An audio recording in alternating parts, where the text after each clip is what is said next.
లోక భవనాన్ని ఈడ్చుకొచ్చి గదిలో మార్చి మళ్ళీ కట్టారో ఏమో మాయజాలము తెలుసు మంత్రగారడి తెలుసు రెంటి కన్న ఇది ఇంకోటేమో నీలాకాశం నేలాకొస్తే ఇట్టాగే ఉంటాదో ఏమో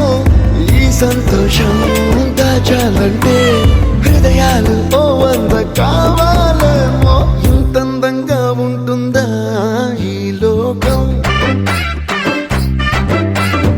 ఇన్నాళ్ళు ఈ మనసుకి తెలియాలేదే పాపం